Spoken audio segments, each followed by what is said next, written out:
It was a full house in Magnolia Springs this morning for a town hall meeting hosted by Congressman Bradley Byrne.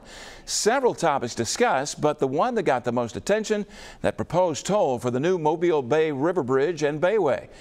Byrne talked about options that might be available to offset the toll for local traffic, but those who are still looking for a way to avoid any toll. Our Baldwin County reporter Hal Sherrick has the story. In front of a packed house, Congressman Bradley Byrne said based on discussions he's had with AlDOT, there's no way to avoid a toll of some kind. He did say there may be some ways to offset some of it with alternating funding sources. He says Mesa money from offshore oil and gas leases is an option, but the idea has been rejected by the state.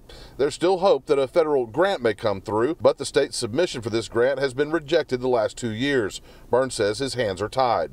I can advocate against the toll. I can advocate for buying down the amount of the tolls for people from the state of Alabama, which I've done. But at the end of the day, state officials don't have any obligation to listen to me, and quite frankly, they haven't been very receptive to what I've been trying to tell them. So it's up to the state officials what they're going to do. I've pretty much done as much as I can do. While he understands the frustration, Congressman Byrne reminded everyone that the state has to decide how to pay for a new bridge. Many at the meeting don't think enough has been done. I know that there's alternate ways to fund this bridge. That way that we can have the reduced congestion and all the things that the people want, but also with no tolls. Our people can't. Our people cannot afford the tolls. My concern, and the concern of a lot of people around here, is that the state is not listening to us. We're voicing our concerns. We're bringing up the options. State Auditor Ziegler has a plan to find the money. It's called the Z Plan, and we don't feel like he's even being listened to. State Auditor Jim Ziegler attended the meeting and listened.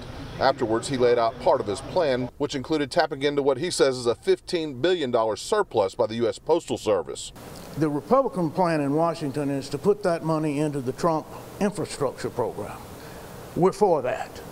And we need Congressman Byrne and Senator Shelby to get about $1.1 billion of that $15 billion to supplement the other monies that we will identify and build the scaled-down bridge that we need. Ziegler's plan also includes possible funding from Mesa, $150 million in federal grants, and some money from the Trump infrastructure plan. That's that Postal Service surplus he talked about. Now, in addition, he says that we don't need as big a bridge, scale that project back to just under $1 billion, and cut out the removal of the existing Bayway.